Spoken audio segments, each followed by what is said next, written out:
So guys, calls by Nigerians to release Nnamdi Kanu has been intensified ahead of him appearing before the court. Now take a look at this headline. This was tweeted by somebody on Twitter and it reads, "This is 5 years now that Mazi Nnamdi Kanu have been held at the DSS detention facility since his illegal rendition and abduction from Kenya, and despite court orders asking the Nigerian government to release him, Mazi Nnamdi Kanu, the leader of the indigenous people of Biafra, IPOB, will be appearing at the Federal High Court on the 29th of April, 2nd and 6th of May. On April 23rd, 2025, Mazi Nnamdi Kanu instructed his legal team to address attempts by the Nigerian government to manipulate the public opinion ahead of his trial. Mazi Nnamdi Kanu highlighted concerns over deliberate efforts to falsifyly link the indigenous people of Biafra to fabricated wreaths in Imo and Anambra, describing these as state-sponsored tactics to deflect attentions from the global campaign for his release. These are the unusual tactics the Nigerian government always use whenever court case of Nnamdi Kanu is coming up. We call for the unconditional release of Mazi Nnamdi Kanu from detention. So this tweet is saying that Mazi Nnamdi Kanu is saying that the Nigerian government like to manipulate situations ahead of him appearing before court.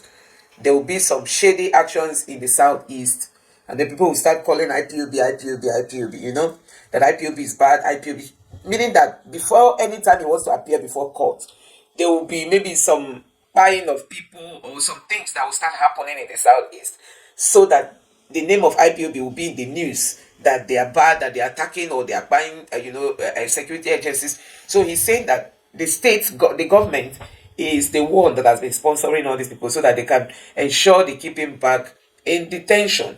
So it's really so sad if this is actually what is happening in Nigeria, that attacks will be sponsored just to ride on that in keeping Nnamdi Kanu back in detention. Anyway, I'm going to allow you to take a look at a clip of the video of Nnamdi Kanu during his last court appearance, and let me know your thoughts in the comment section below. I'll be right back. Take a look. I want to understand, my Lord, why my trial will be conducted contrary to the Constitution of Nigeria. I can never be tried in any court of law in Nigeria. That's what the law says. Anybody standing in trial or coming to try me is a terrorist. That's what the law says. Any court considered to try me is committed as a terrorist. You cannot violate a treaty that Nigeria entered into and then come to try that very person is sponsored anywhere in the world. I did not jump in. My home was invaded. They came to kill me and I survived. They came to Kenya to kidnap me, brought me back to this country and seeking to try me, which the law says cannot happen.